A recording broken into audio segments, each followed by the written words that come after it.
Welcome. This is Barry Jones from Angelic Wisdom, and we're here for our weekly angel reading for January the 22nd through the 28th, 2024. So, as we begin, I'd like to thank everyone for returning to this weekly series and to also welcome anyone who's new to our Angelic Wisdom community. Just a few reminders before we begin. First, make sure that you are subscribed, select the all notification bell, like and dislike, and leave your comments. If you'd like to get an angel reading with me while watching this video, and you feel called to do so, you can go to my current website, theangelschool.com/services. That link you will find in the description area below this video. Also, if you'd like to donate, make a donation in support of my channel, you can use my PayPal me link for Angelic Wisdom. And I am back officially now. I went down for the funeral and for my high school voice teacher. I went to the Governor's School for the Arts there in Virginia, in Norfolk, Virginia. And that's where I met her. And it was the first class of the magnet school when it was known as the Governor's Magnet School. I think it was 1986. It was a summer.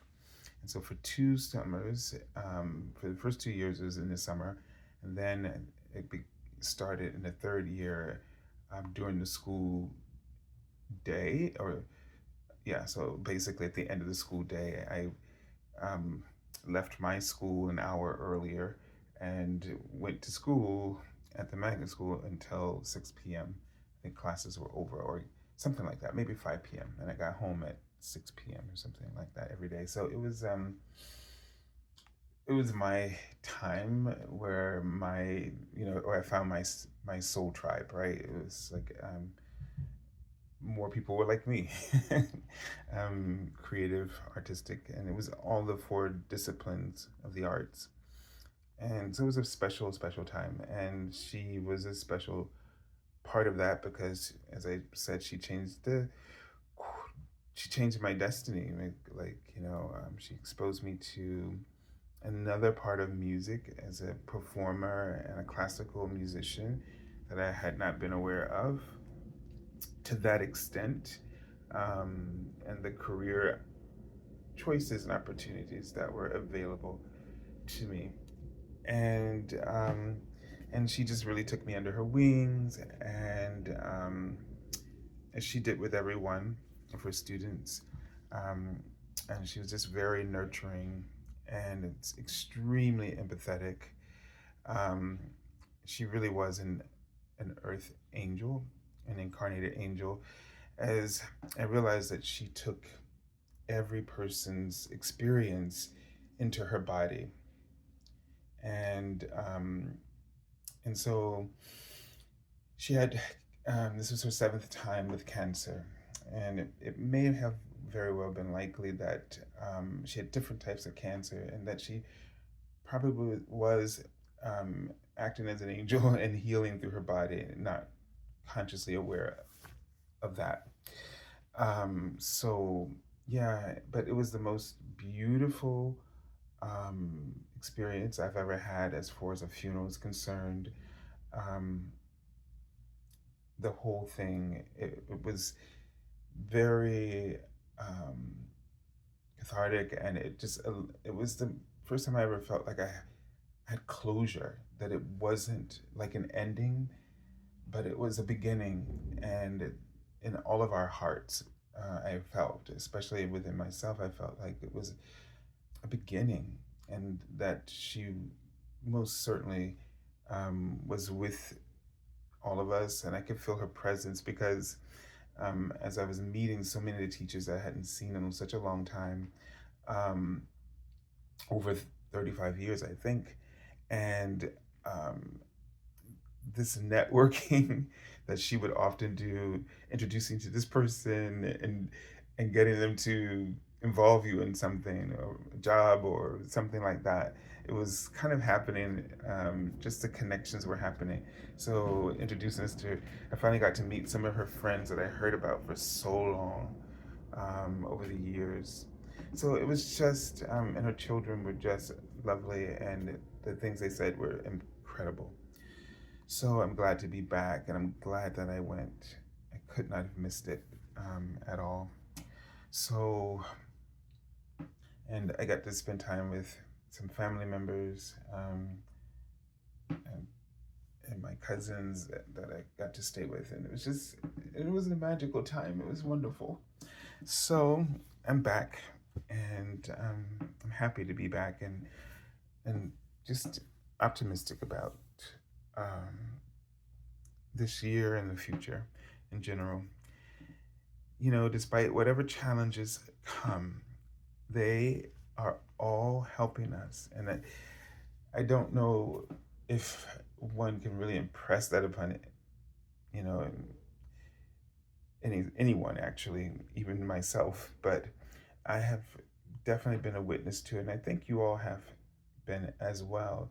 I think especially once we get past the hump of whatever it is that we're dealing with, we see that this was all worth it.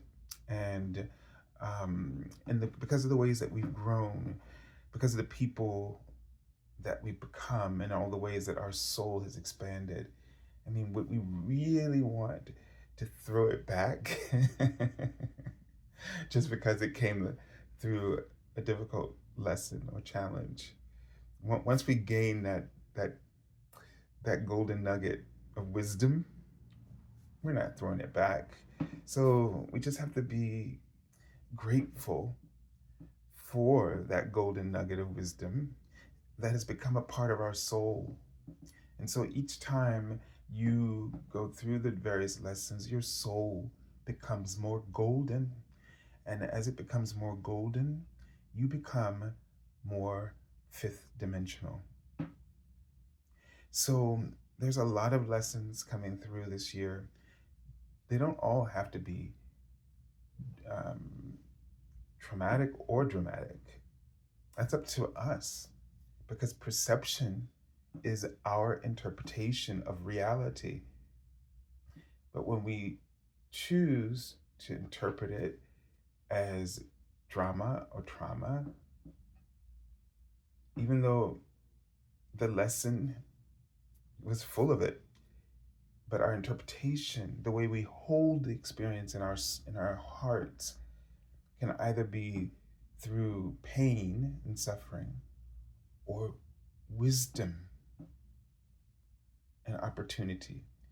So choose the golden nuggets of wisdom that are inherently a part of everything that you're receiving. And so, in this way, that phrase, God is good all the time, God is good, right? It's sort of like, it's real. And once we start to shift our perception, we become fifth dimensional, in the sense that we understand the mindset of the fifth dimensional no longer struggles with duality, or resists it, or blames others, or chooses to be ignorant or living in denial. But the fifth dimensional perspective mindset sees the contrast, all of it, as an opportunity for first allowing you to exercise your free will.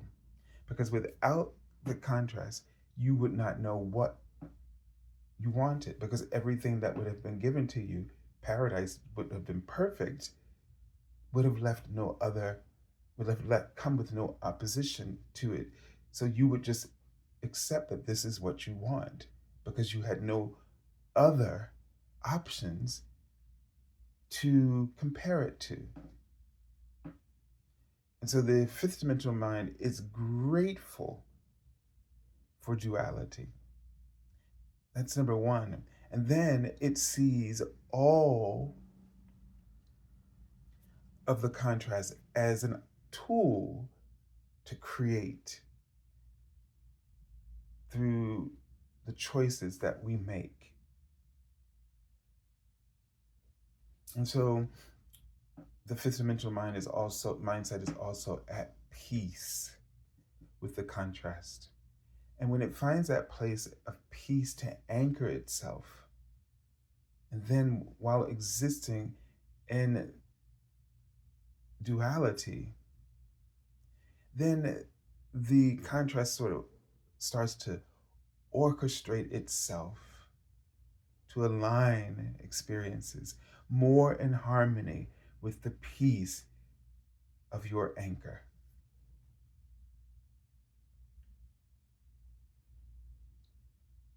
And so you're ready now to move into that space.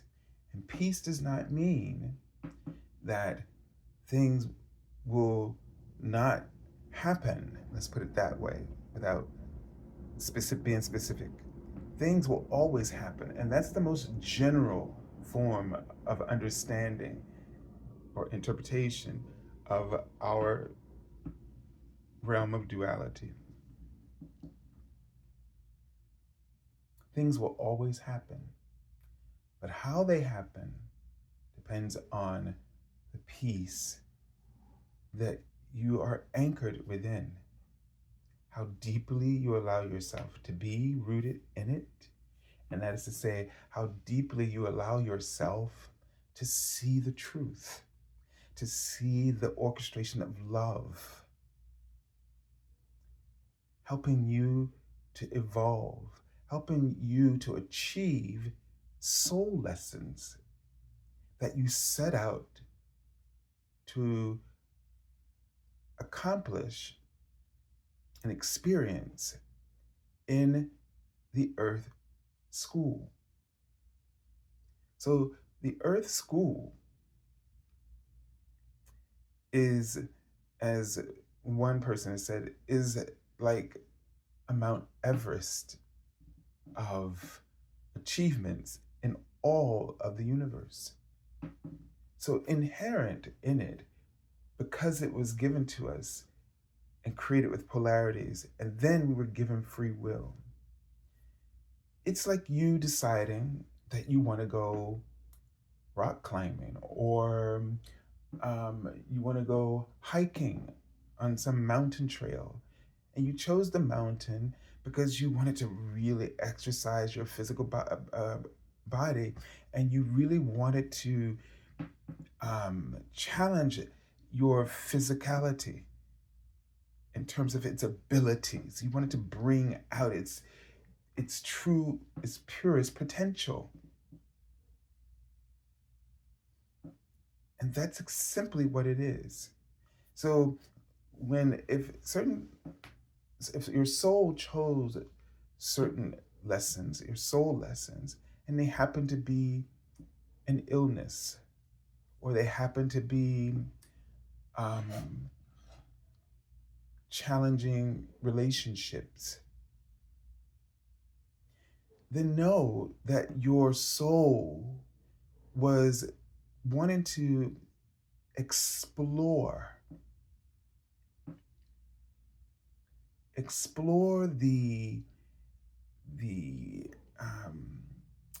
inner essence, the inner qualities that your soul has to offer, and to bring forth those qualities. And it's a learning. I don't know if it's a learning curve, but they wrote the word learn. You came here to learn what you're capable of. Best way to put it. You didn't come here to do that because you were bad in a past life and you were this and that and this and all that. No. You knew that if you had any imbalances in your karma in the past lives, or even in this life, that you could learn through that soul lesson. That you could learn through that soul lesson something you wanted to learn, just because you want to explore.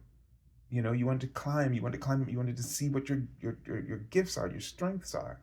But you also knew that experience could balance out the karma, because you understood that you did it without, and it was done, and the universe doesn't judge you, but it's your responsibility to pay it, back, to create balance.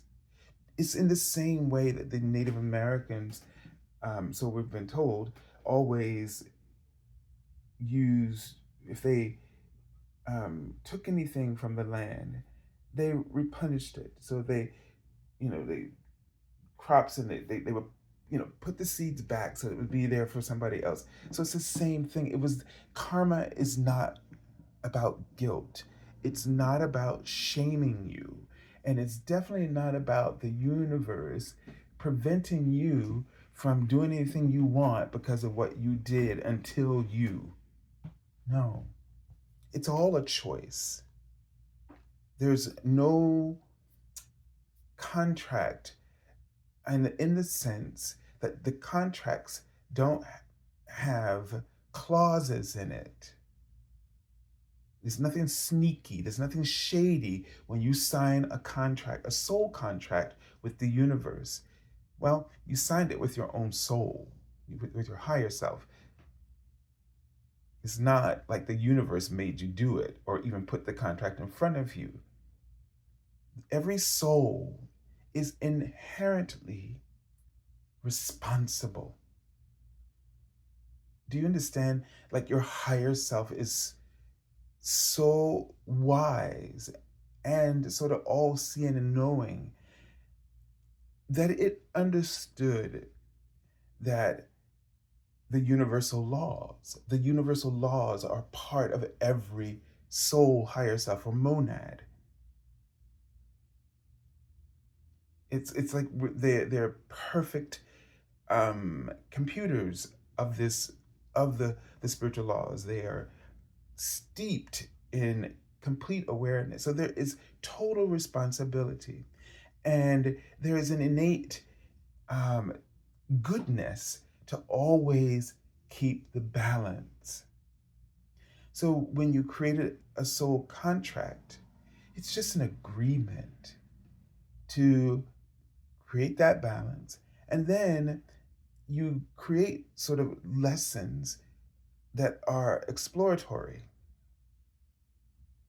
They are like meant, no matter whether it's you're climbing Mount Everest that day, or you're going or you're going into the valleys, or you just want to walk the plains, or if you just want to sit or bathe, whatever it is, it doesn't matter.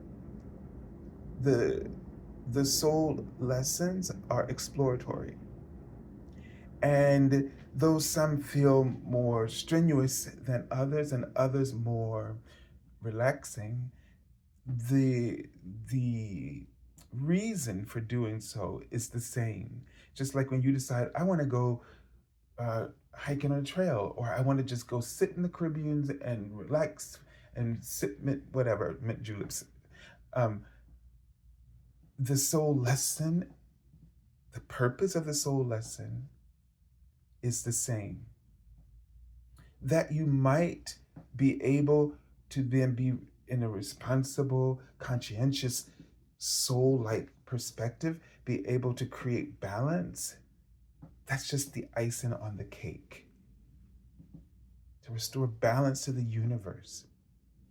And all of the balance that you restore to the universe goes into the collective mind, or the Akasha, where whoever will choose the same expedition, seeking to be also responsible to the karma, the balance, to restore balance, will also have information there. It's sort of like um, having a guidebook, and you can't read it with your eyes, but energetically, when you step into that expedition, that lesson experience, you will feel the wisdom there. You'll have insights. This is why when you step into various situations throughout your life, if you've really been paying attention and you have been focused on your fears more than the the potential. And that's what potential is. The potential is the guidebook, so to speak, that's there. There's a potential for the situation, and there's your soul potential. So I'm talking about the potential for the situation, and that's the guidebook that every soul leaves there for each of us to access, to help us through that simulated expedition. Oh, it's already 20 minutes in. Where have we gone? This conversation I've never had before either. So this is something that we all need to hear, because deep down in the back of our minds, we need to stop feeling guilty and ashamed. We need to stop judging ourselves, and definitely need to stop judging each other, because that is three-dimensional. That's a three-dimensional mindset. It is not holy, meaning it was not created by the Creator, and it has nothing to do with any of the spiritual laws. Judgment is illegal as far as spiritual laws are concerned. Your shame and your guilt is illegal. Anything that feels negative to you is not a part of the spiritual laws, meaning making it illegal, meaning that it's the only reason for your suffering. That which is illegal, that which is not truly real, not created by Source. So stop it. Now that's easier said than done. And let's remind you, I am just the facilitator. So that does not mean that I am perfect. I am only in these moments aware of this because of the collective you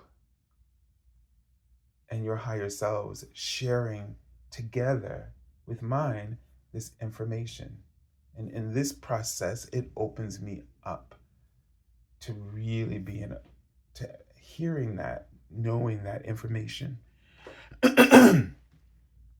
Just as why none of us should ever prevent ourselves from doing something that we've been inspired to do and then feel that we lack the qualifications.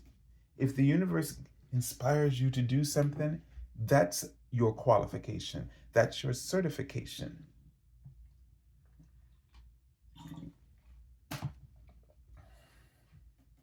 All right, let's take a look at the Archangel that we're working with for this week. And Archangel Raphael, and I think that's really powerful, especially with the discussion we just had, because Archangel Raphael is not only the Archangel of healing, but the Archangel of abundance, consciousness. And what we just spoke about is a major inhibitor to abundance consciousness. And he's showing me a pyramid. And it gives me a sense of, when I see pyramids, I just see them as sort of this power, this generator power, but they're also sort of like computers. And so the thing is here that he's helping us to understand what we're processing. And that if we can get these little glitches out of our input, so whatever you input into a computer, it processes.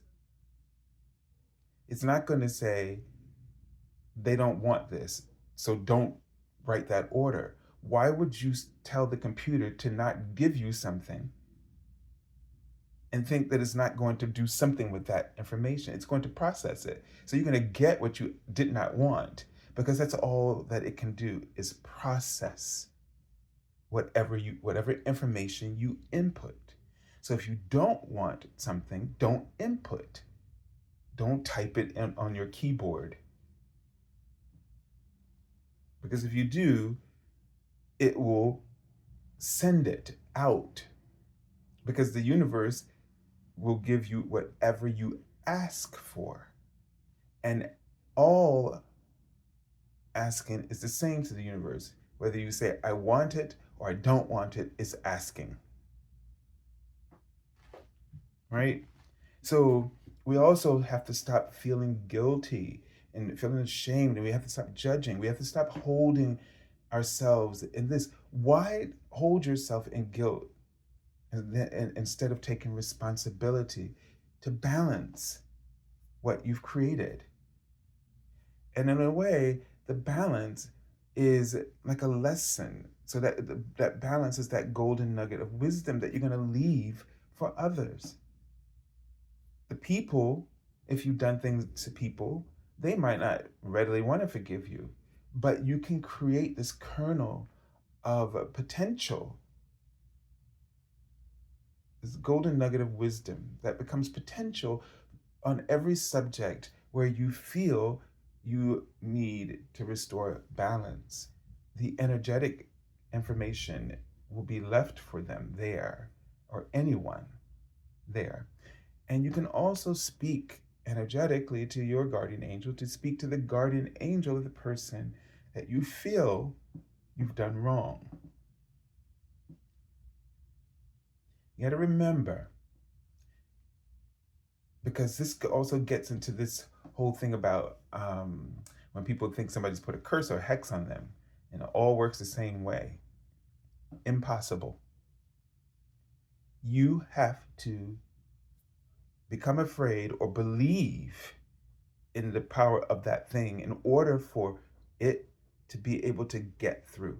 So every soul holds the key, and your belief is what unlocks, and sometimes unlocks our own soul to be to the vulnerabilities of that others are projecting. So everybody's responsible on both sides equally. What we have to do is learn from those things, those situations, and not repeat the belief that allows us to become exposed to things that we do not want. So just talk to the guardian angel, your guardian angel, to speak to the other person's guardian angel, and send whatever love and healing and peace that you feel is necessary, and then let it go. Let the guardian angels work it out. And it's up to that person and up to you to choose to be responsible on either side of the aisle, so to speak. But healing is possible now. And the healing that you're praying for should be for the highest good. Because you got to remember, our soul lessons are important. Your soul is wise and all-knowing and understands all the spiritual laws. And even though, and I can say this because I've been through devastating health issues, and I would not, if the angel of destiny came to me,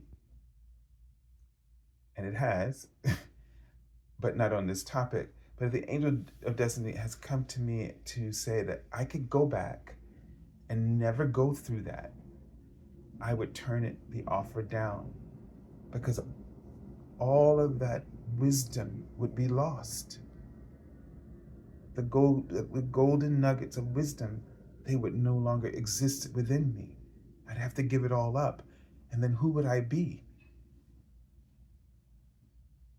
I would be some other version of me, but it definitely wouldn't be the one you're listening to now.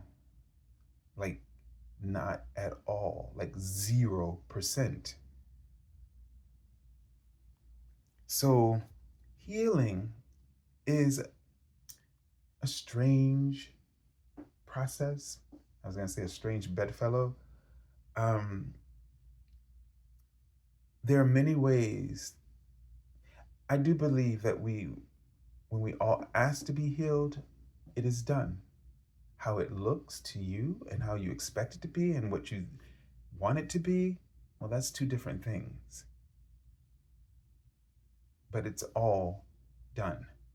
Right now, we're praying for the world, for world peace, and it is done. However, the way it looks, because you want it to look a certain way, you're not seeing what is actually unfolding. If the last 7 years or 5 years had not happened in America in the political arena, there are so many things that came out, so many movements that came out that would never have come to the surface. They would have been dormant, but festering beneath the surface. So chaos, I often say, is the wheel of change, which is the path of the process for healing or the answering of our prayers. It doesn't have to look like that, because if you anchor yourself in the peace, as I'm describing it to you right now, this is coming from my anchor of peace. So I have not lost hope in the world and never will, because history has shown us no matter how slow it turns in the process of healing, it still shows us that good always will come out at the end. And even if it's tragedy that cannot be reversed, but the love and the wisdom and the understanding that grows from it, and the small changes that occur because of it, well, it's still good, not evil. That one. All right. So Archangel Raphael's message said, see with enlightened eyes. This is going to be your charge to become fifth dimensional. See with enlightened eyes. And when this happens, through this, you activate your fifth dimensional health blueprint, which will enable you to no longer need to hold strife in your life or in your body. Because it's our perception, our judgment, that is causing us to hold these things within ourselves, within our realities, and within our health. We let them go, we allow the truth, and we open immediately to abundance. So, I love this card. Look at this lamb with these 4 swords. This is the 4 swords hanging above its head. And yet, his mind is illumined with the sun, the symbol for success and opportunities and joy. There's a lot of things on your mind right now, but if you hold within your mind, your vision, your focus, the things that give you joy, Archangel Michael just flashed by, you will be fully protected. So your guarantee, or your protection guarantee, is as invincible as your faith. As invincible as your faith. And so turn yourself to the innocence of the world, the joys of the world, the innate joys of the world, children and animals and your creativity, things that give you pleasure. Don't put those things to rest for a while. Take a break from the things that if it's a television, turn it off. Read a book instead. Pick up a hobby instead. Get back to the hobbies that you love. Gardening, star watching. And I know they write the word star seed, and I thought about plants. Get plants if you can't have pets. Bring them into your home and take care of them. Take up your time for negative thinking and take care of your plants, and put crystals in your plants and around your home, and with the intention of holding the space for the purest vibration.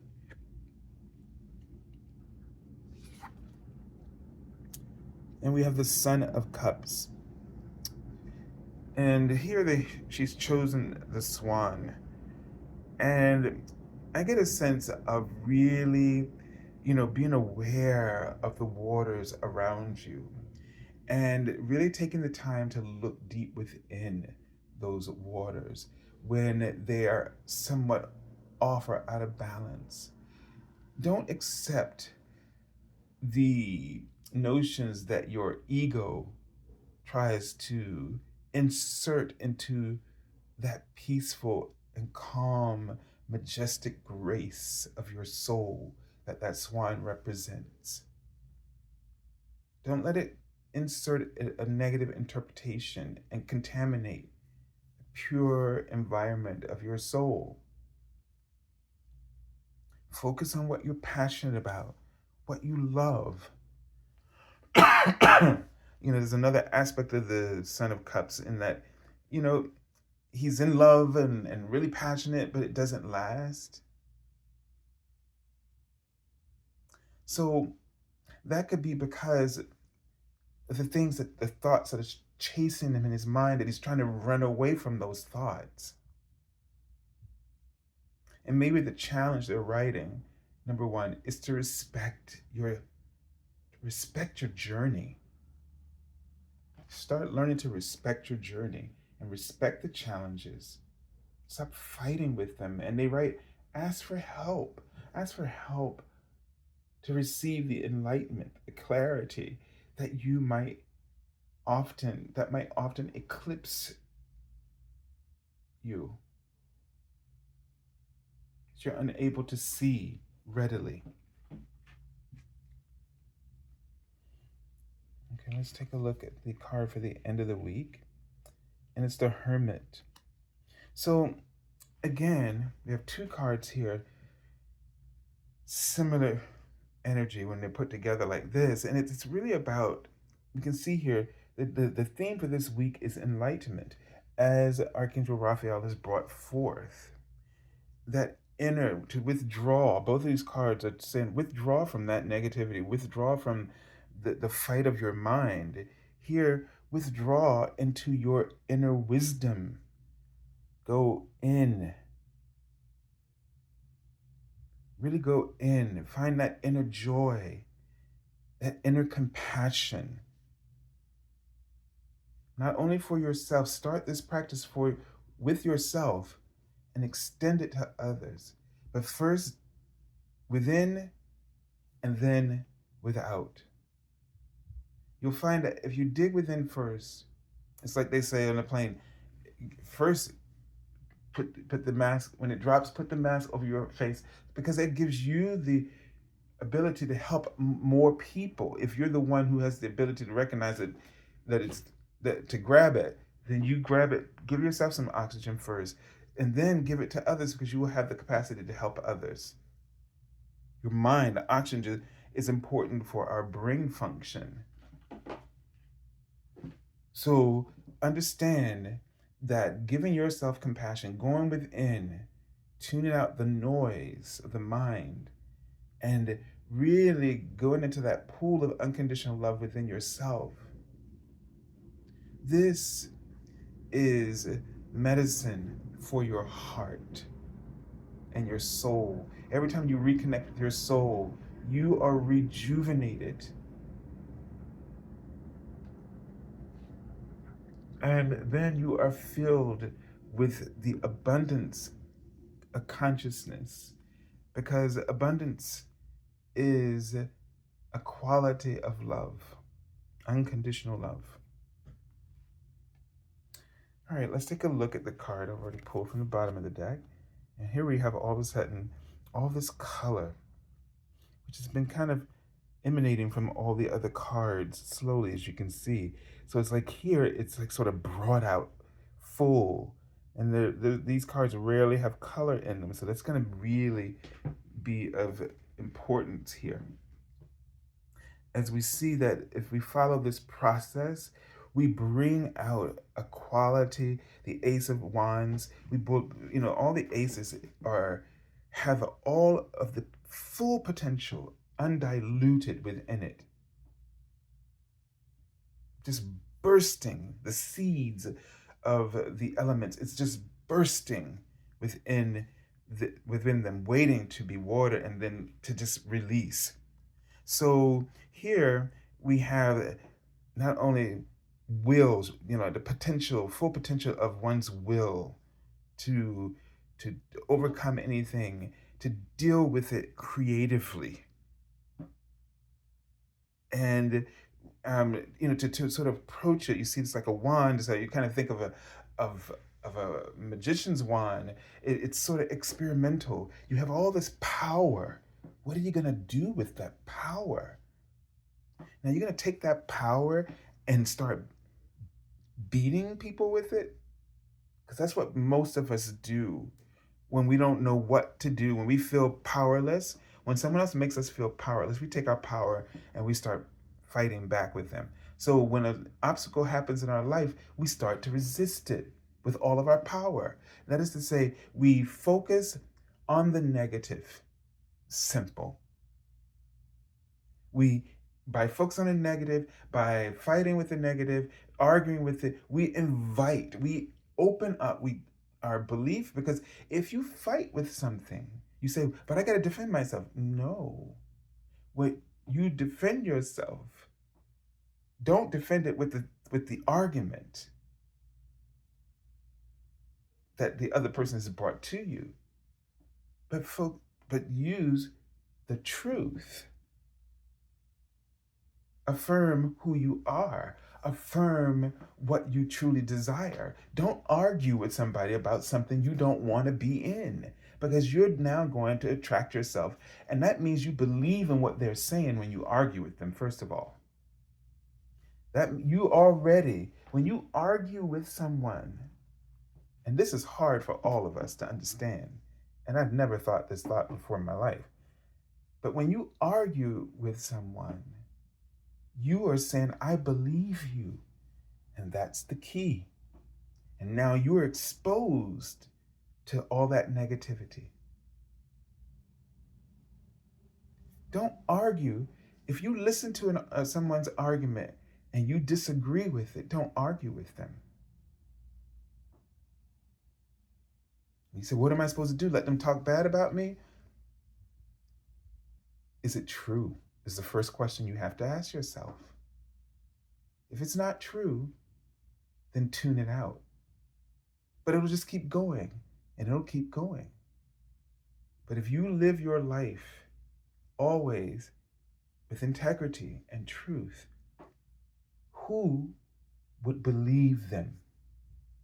Now, if we've been dabbling in and out, then that is the only reason people will believe you.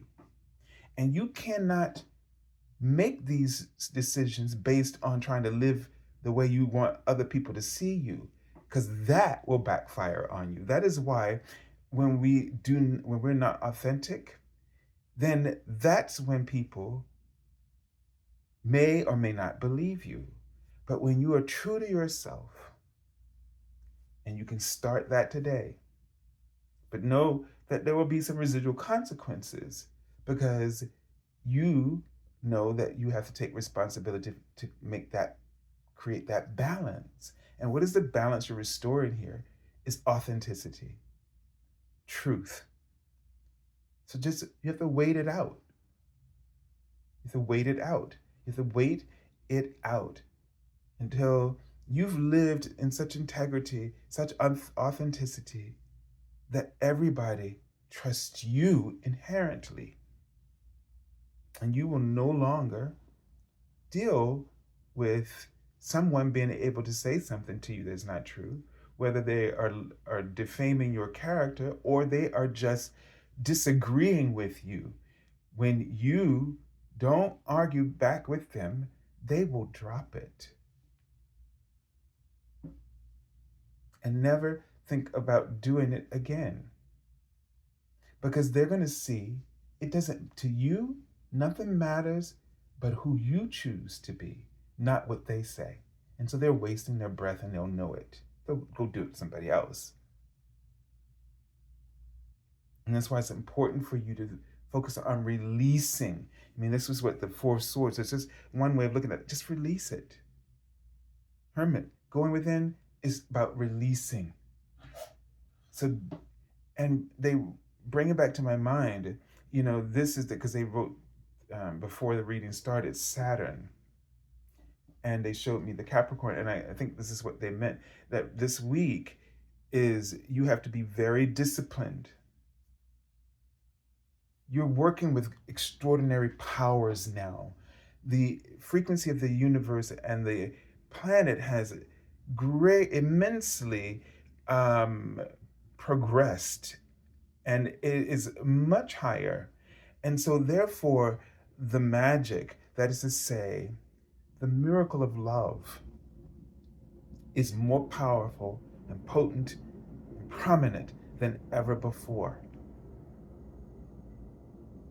And we need to start acclimating ourselves through a new discipline, spiritual discipline, that would allow us to not make such a muck of our lives because we are acting as if we're in the old paradigm where things are so diluted that it takes years for anybody to discover the truth. This is not so any longer. This is not so any longer.